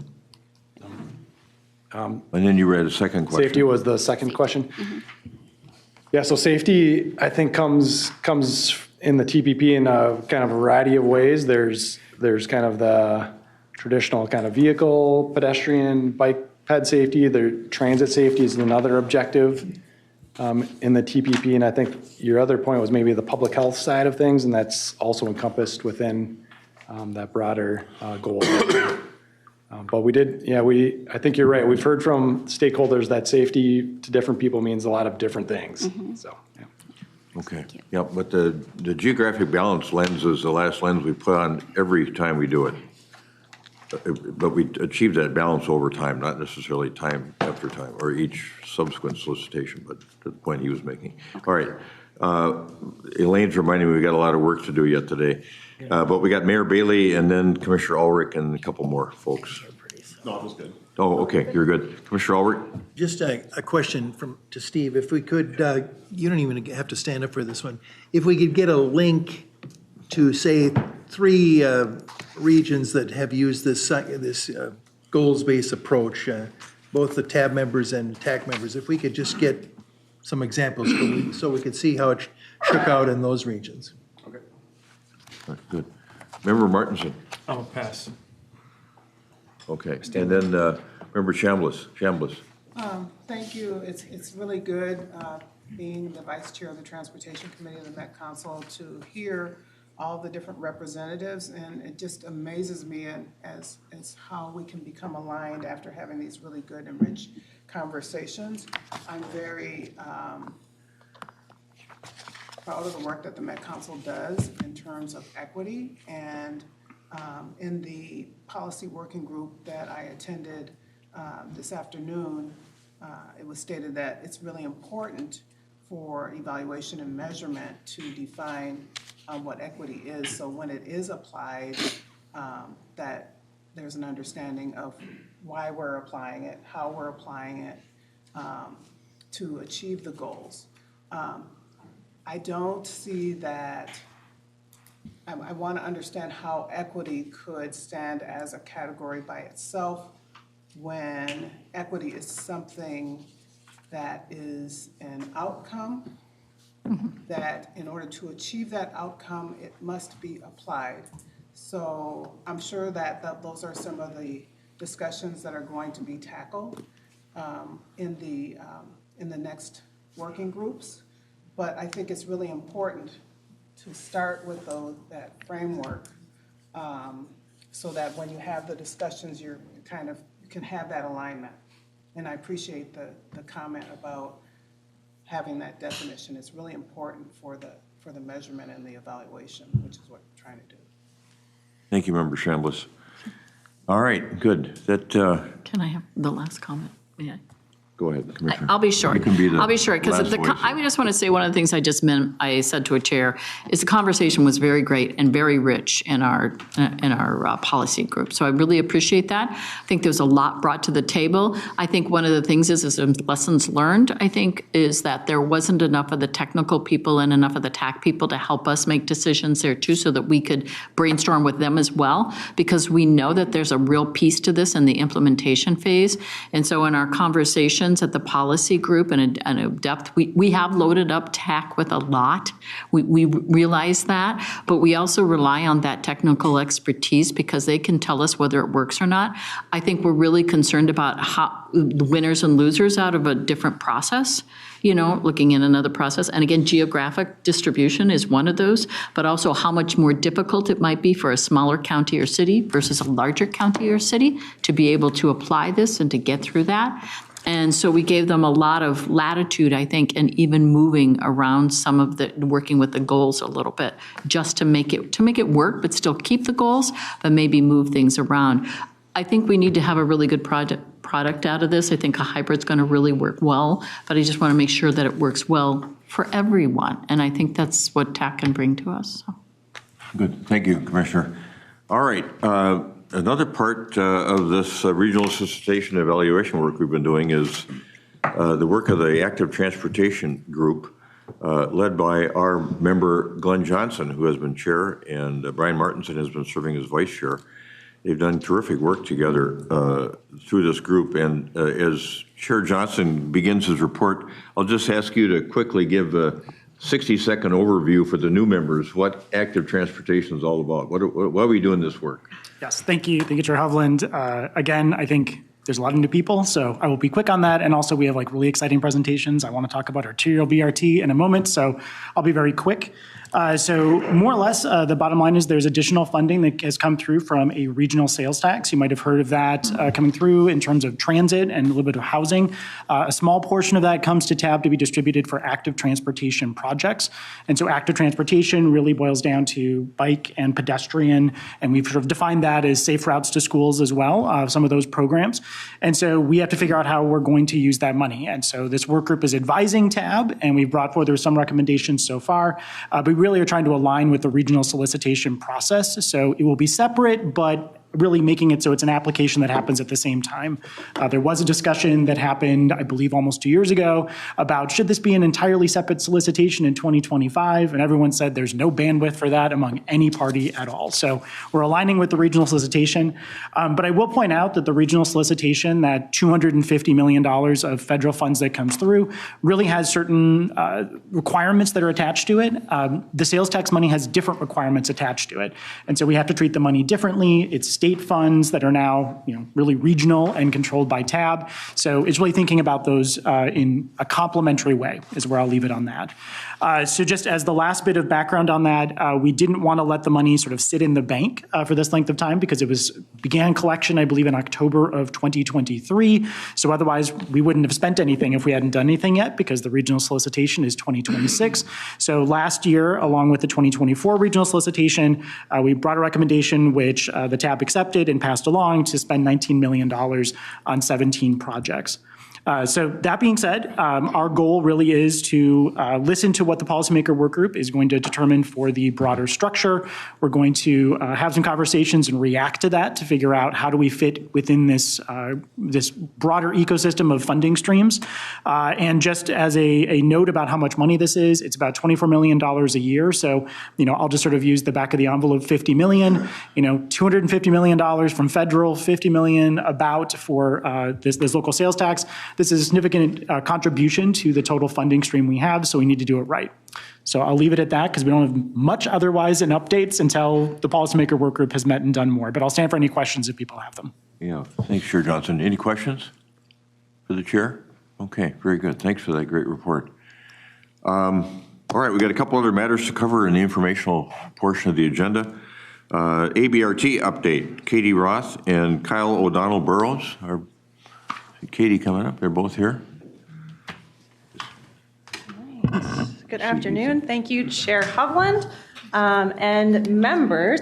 While this is getting pulled up, I'm Katie Roth. I'm Director of Arterial BRT at Metro Transit. As we'll cover in the presentation today, that is all the lines that start with letters.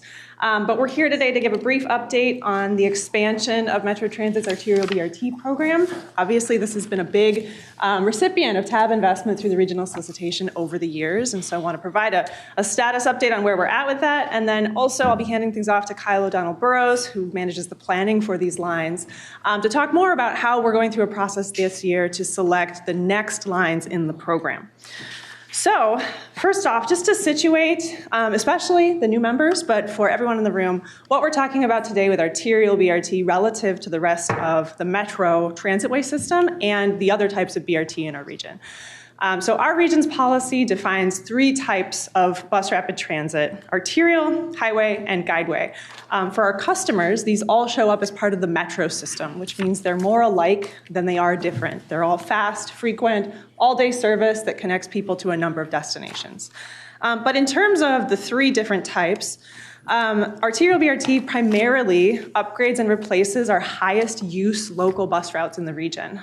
They run primarily in mixed traffic, often with bus-only lanes, and Metro Transit has the lead role in planning and pursuing the capital funding for these projects. Whereas on highway and guideway BRT, on the highway BRT side, these typically run more in a freeway context using high occupancy vehicle or high occupancy toll lanes. And counties take the lead role in planning and pursuing capital funding for those. Counties have a similar role on our guideway BRT projects, right now the purple and the gold lines, which are advancing, and these run in an exclusive BRT guideway. So I believe 66 days from now, our first exclusive BRT guideway project, the gold line, will open for service. That's what's pictured here. All right, so with that, we'll be focused on Arterial BRT today. And to give you a snapshot of where our network stands as of right now, we have 3 lines in operation, 2 more that are in construction currently, which will be opening later this year, and then 3 other lines in project development. Each of these has received some amount of funding through the regional solicitation. Most recently, the F, G, and H lines have benefited from the Arterial BRT set-aside in the more recent regional solicitations.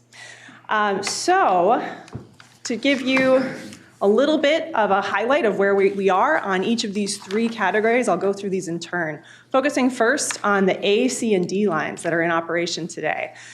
So these have really been a good news story and a big driver of a lot of the ridership growth that we've seen at Metro Transit in recent years. In the last year, I believe Metro Transit overall ridership is up about 6%. We're moving in the right direction. We're making a lot of great improvements and attracting more people to use the system.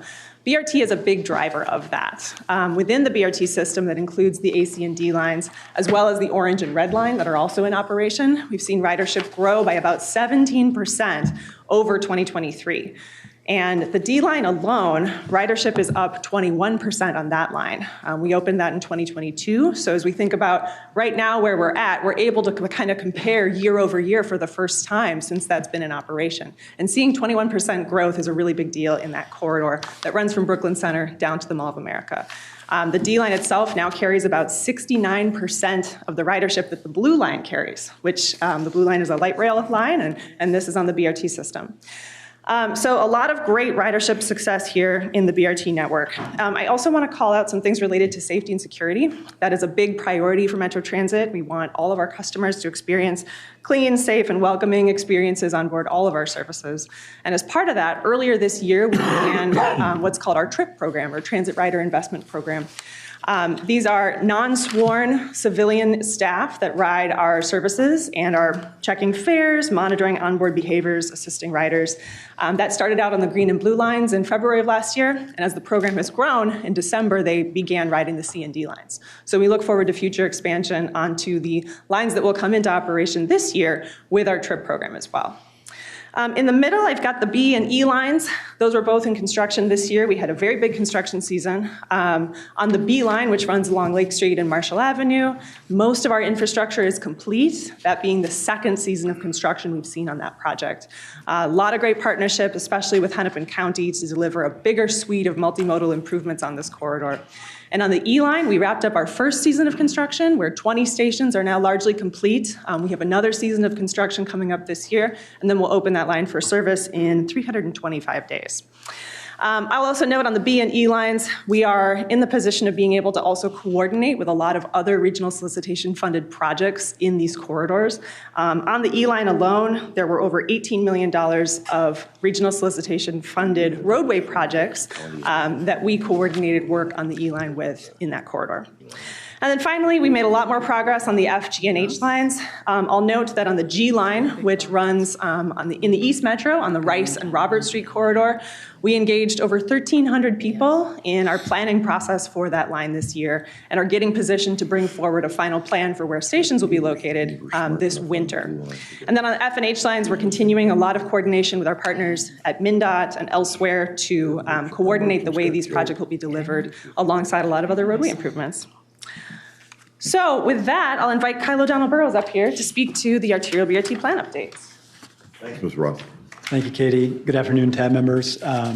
As Katie mentioned, I'm going to talk us through a little bit about what is upcoming this year. So in addition to opening 3 BRT lines, we're also going to be identifying the next lines in the arterial BRT queue. And I'll talk a little bit about that process. So first, baselining us with where we're at today. We currently have 3 programmed. In 2020 and 2021, we engaged in a similar process we're about to undertake to identify the F, G, and H lines, as Katie spoke through. We also identified 7 additional corridors that represented good candidates for arterial BRT prior to implementation before 2040, but were not themselves our top priorities to program and enter into project development in the 2025-2030 timeframe. These lines are amended into the Transportation Policy Plan in March of 2022. We plan to achieve similar outcomes as we do on this plan as we did in the Network Next process back in 2020 and 2021, where we'll be identifying the next program lines to be implemented between 2030 and 2035, so that next 5-year chunk out. And those would be designated as the J, K, and L lines, those corridors to be implemented in alphabetical order. We'll additionally be identifying those additional candidate corridors for consideration before 2050. So that is aligned with the 2050 TPP plan horizon. And those corridors really help us, identifying those help us work with our local and county roadway partners to really signal to folks, these are our priorities beyond our programmed set of arterial BRT lines. So let's make sure that we can work together to not preclude things in the future there. Our plan is anticipated to be complete by December of 2025 to feed into the regional solicitation process for 2026 that we've talked a little bit about for submittal for the J line into that process. And then those plan outcomes, similar to Network Next, will be adopted into the 2050 TPP via amendment in 2026. So situating us where the plan update lands within the overall program schedule and some other work we plan to begin later in 2026. So we are, as Katie mentioned, working on delivering the F, G, and H lines right now, between now and 2030. So those lines are in active development. We, in 2025, will complete the plan update by that year and then begin working right away on sort of preliminary planning and overall project development on the J line, followed by the K line and the L line, working through delivering those projects in the 2030 to 2035 timeframe. One other item I want to call your attention to is some work on network optimization we'll be doing as well. So throughout our conversations and with this program operating and conversations with other stakeholders, we also identify other opportunities to improve the network that's currently under operations. That includes things like infill stations, potential extensions to existing lines, possibly other changes. Doesn't fit very well within the overall plan update scope where we'll be working on, where we're talking about prioritizing full new corridors. But that's important information for us to have and important work for us to do. So we'll be taking that feedback and working on a 2026 study, those that could result in modifications to the network implemented on a separate timeline there. So stepping back a little bit to the overall four-step plan update process we'll be taking. So this is very similar for folks who are involved to what we did in the Network Next process back in 2020 and 2021, where we're going from a wide universe of candidate corridors in that identify step, where we'll first be identifying 15 to 20 corridors to consider, applying a screening criteria to those to help us narrow down to those candidate corridors that are most promising for further evaluation and development. We'll take those corridors and apply pretty in detail technical evaluation criteria to them, resulting in a simple ranking of corridors on their technical score.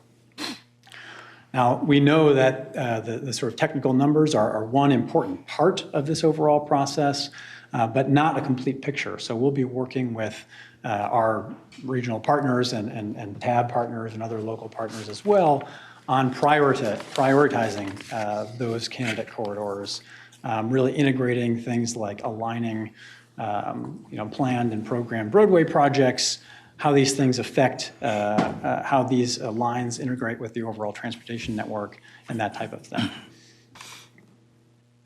So stepping back to that first step, where are we starting from? The first big step ahead of us is to identify those candidate corridors.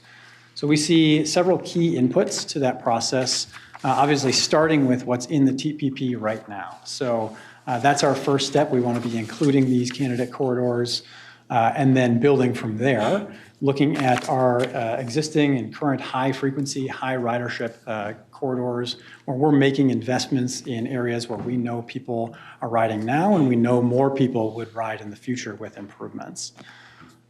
Similarly, folks may be familiar with the process that Metro Transit is concluding this quarter, or this early part of this year, Network Now, which is the plan to identify what are the local and express improvements and changes to our network between now and 2027, really sort of recovering from the pandemic and establishing a new baseline for our local network. We'll be taking the high frequency corridors, areas where we're going to be investing in there as good candidate corridors as well. And then we want to hear from other folks, so our Met Council policymakers, and then our other stakeholder priorities and for consideration as well, including the members of TAB and our other municipal partners throughout the region. Our goal here is really to draw from a large universe of candidate corridors and then screening down from there to make sure we've looked at everything, look at all the ideas, and make sure we're advancing the most promising corridors from that. Just a quick look at our key stakeholders here, and really today emphasizing our county and city partners including members of TAB and our other municipal partners here. So really throughout this process, we want to be keeping TAB in the loop and up to date on this. So I think with this, with the invitation back from this body, we propose coming back a couple of times throughout this year to provide updates, take feedback. And then we'll be engaging very closely with our partners' staff at the municipal level to get technical input and feedback. We really want to be identifying what our partner agency priorities are with respect to corridors, how we evaluate and screen those corridors, and then how we're aligning CIPs, other planned and programmed projects with our municipal partners. One important factor that will step into that prioritization step this time around is a new requirement for municipal participation in roadway owner commitments for ADA and signal scope this year. So we'll want to make sure that we're coordinating on commitments as part of that prioritization step as well. Finally, a quick breakdown on schedule. So we have 4 key steps and 4 quarters in 2025, so that works out fairly conveniently for us. And really, we'll be breaking that down on a quarter-by-quarter basis. So really, the first part of this year focused on identifying those candidate corridors. Quarter 2 is really focused on screening those down to identify the most promising corridors. Quarter 3 is really where we'll be evaluating and doing that technical scoring criteria, applying those, getting to that rank order. And then most of the quarter 4 will be spent working with our partners and developing that prioritization to identify the J, K, and L lines. We'll have major communications milestones throughout the process and engagement milestones throughout the process. Our plan now is to bring this plan to council for adoption in the December-January timeframe. And then just quickly leaving you with our immediate next steps, we'll be initiating a really project kickoff with our partner agency staff to help bring folks involved into this process early on and identifying the core city and county priorities for consideration within this plan update, bringing on our outreach and engagement and evaluation support team, and then finalizing engagement and communications plans. And with that, I'll stand for questions. Thank you. Commissioner Karwowski and then Member Foster. Thank you, Mr. Chair. Kyle, good presentation. I'm personally a supporter, and I think our county, Washington County, is a supporter of arterial bus rapid transit, but we don't have much potential. So did I hear you right, in quarter 1, you're going to identify 15 to 20 potential routes? That's correct. Is that in addition to ones that are underway? Sorry, in addition to the ones that are currently in the program? Yeah. That's right, yep. I'm going to mention a route I'm curious, Century Avenue. In your presentation on slide 3, there's a map, but you mentioned Rice Street as the East Metro. And that's true if you look at the whole metropolitan area, but really that entertains everything east of there is about a third of the map. And the only arterial bus route is the Purple Line, which I serve on that committee, and that's really, in a lot of question. But my point is, if there was in 2021 or somewhere around there, you identified 10 routes that were going to be looked at further. The route that borders Washington County is Century Avenue, and it borders Ramsey and Century. We think it's a good candidate. I think it was rated 13th a couple years ago. Are you going to refer back to that list? Chair, that's a great question, and certainly that is a key aspect of identifying our partner priorities. So we know, for example, Century Avenue is a priority for Washington County. We're reaching out to Washington County staff to have that conversation, and I assume reconfirm that Century Avenue is in fact a priority for Washington County. And I think it's safe to say that we would anticipate that corridor and other corridors like that being a part of that initial candidate, that initial, let me just go to that initial set of of candidate corridors. Yep. Okay. There may not be a route along the entire route. So what I'm wondering if you've got open-mindedness to, one, it would tie into the Gold Line on the south, it would tie into 3M campus, it would tie into Century College, along with the pretty big population mass. So it may have some buses on it, but it's not a, it's a corridor, but it, you mentioned just replacing routes. If you could explain that more with this. Chair, committee members, another good question. So typically arterial BRT lines are, I would say, based on local routes, but they don't follow perfectly in every instance. And there's opportunities when we're looking at kind of identifying these candidate corridors to make, revisions to what the current local route does to do more of a, whether it's hit other key destinations or things like that. Well, thank you. Just my last comment is if you were to look at Century Avenue, it would be 5 miles to the west would be the purple line, which is far from settled. And it would be about 10 miles from Wright Street. So there's a big chasm there. I'm fine. I appreciate the work being done. So I'm fine to wait to see what happens in those 15 to 20 corridors that are identified. Thank you. Thank you. Member Foster? Thank you, Mr. Chair. Is there a way that the L line could be bumped up to the K line, JK, so that they're done at the same time?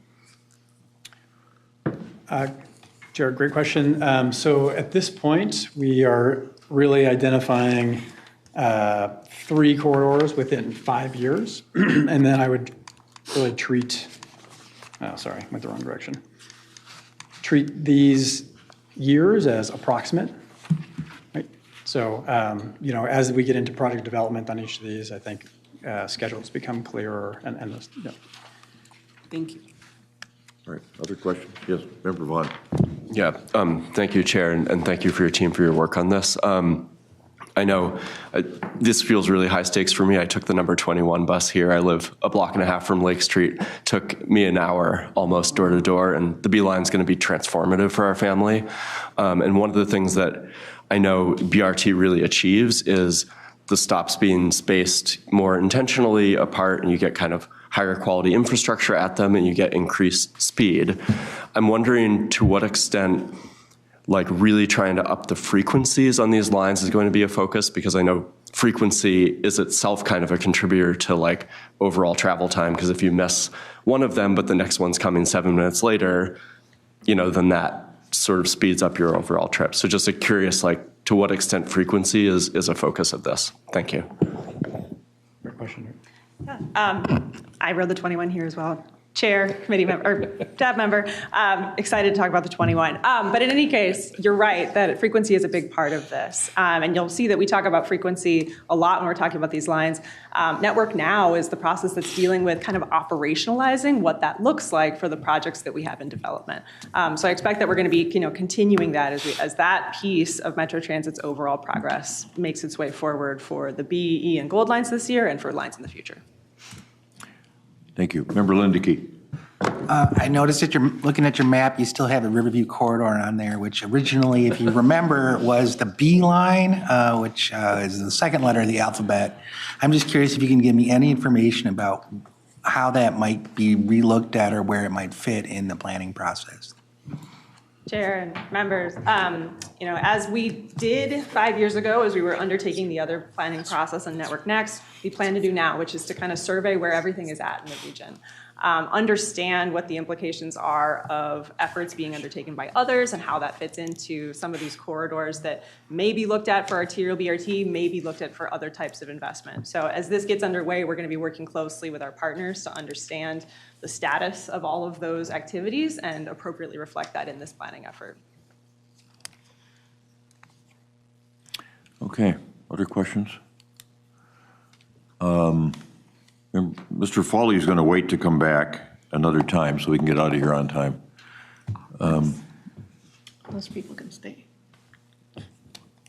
Unless people can stay. Oh, Mr. Foley, want to come up? Thank you for your presentation. Ethan, welcome back. Nice to see you again. He was on the tab Chair. years ago. Great to see you. Some members may know that I served on tab for 5 years. It's been a little while. It looks like you got a few back. here that would stick around if you want to take a quick 10 minutes or so. Can someone help me? Yeah, they'll bring it up. Okay, they're bringing it up. Okay, cool.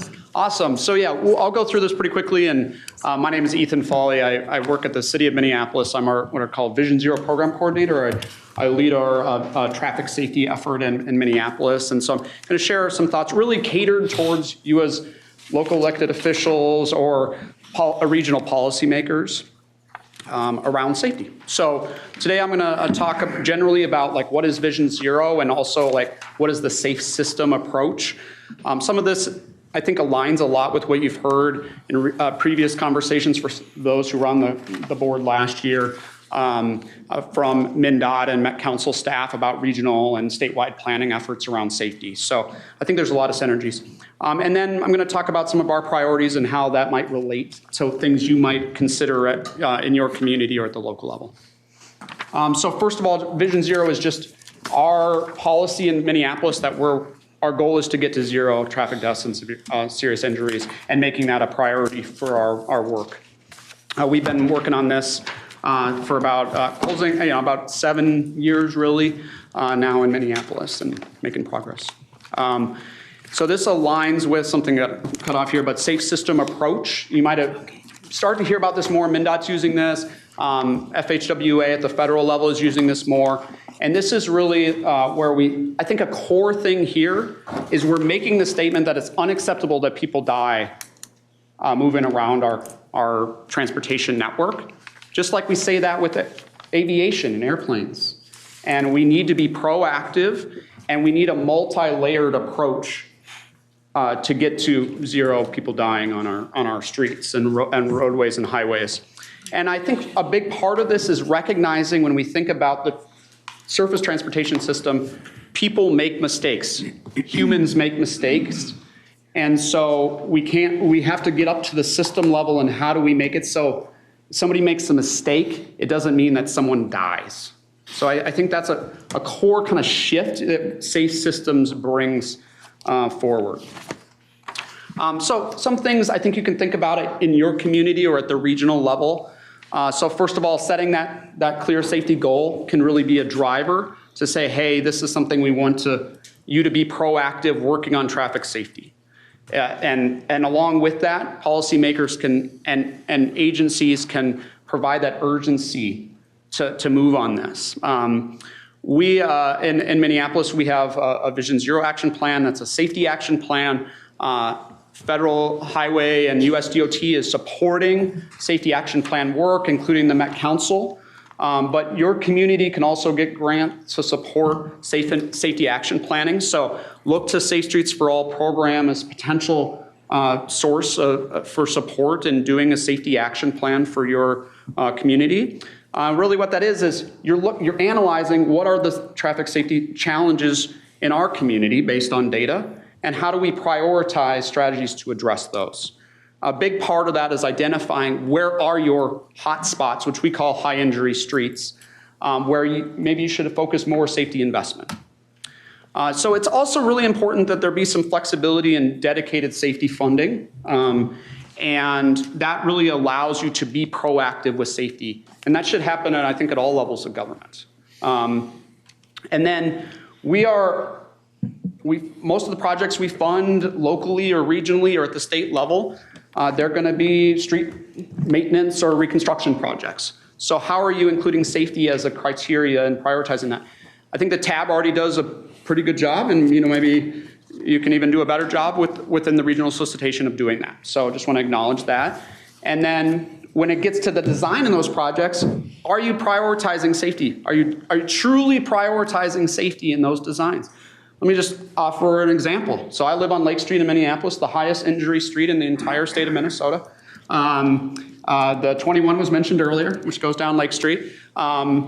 This was a 2-lane street in each direction. And working on a bus rapid transit project, we recognized the safety challenges and we said we need to prioritize safety as part of this project.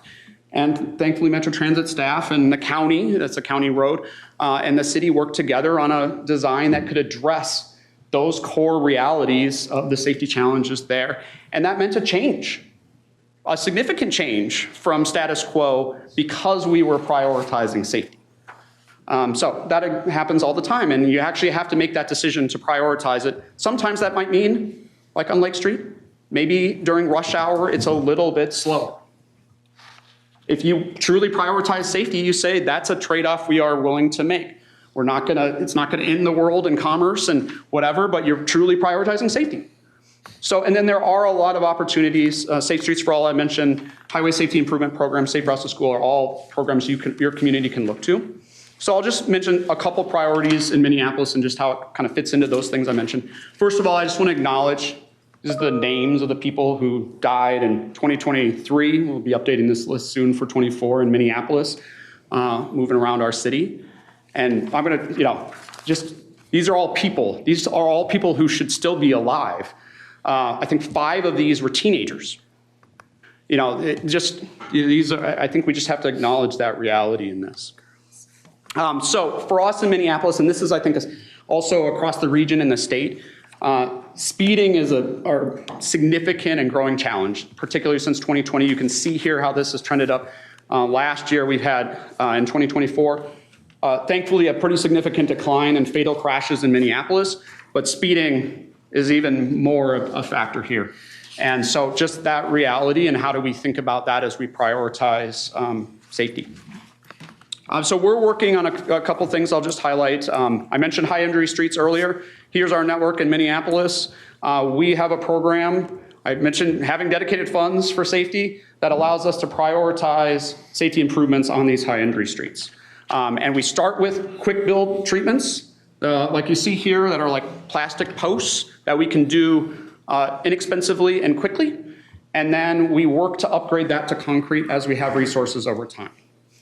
So that's something I think I'd encourage any community to think about is particularly how you move quickly.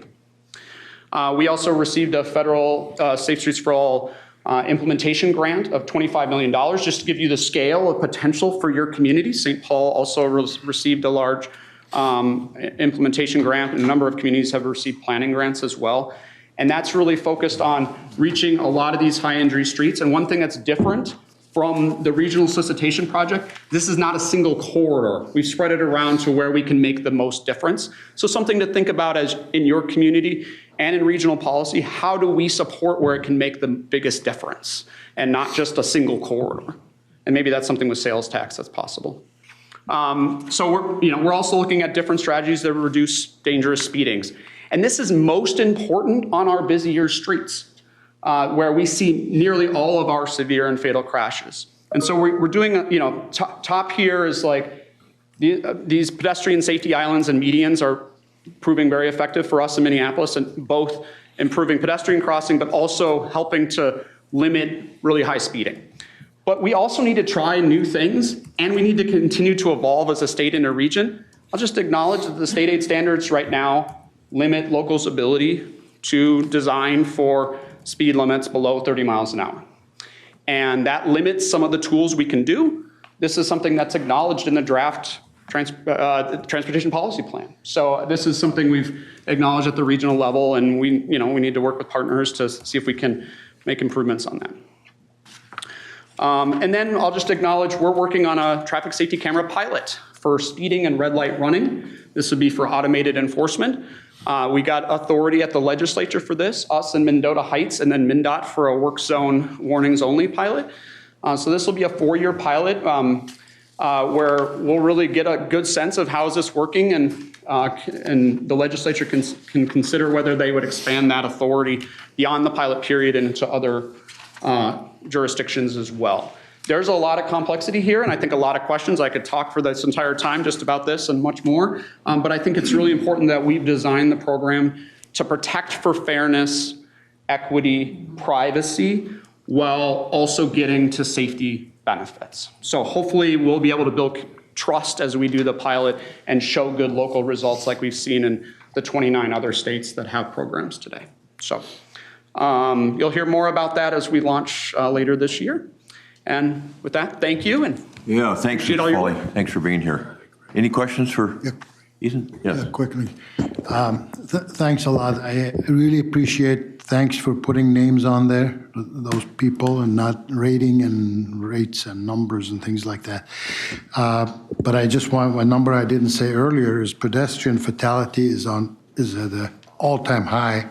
I think statewide last year we were 50 or 60, I don't have that number here, but Metro I know was 38. 38. Pedestrian fatalities.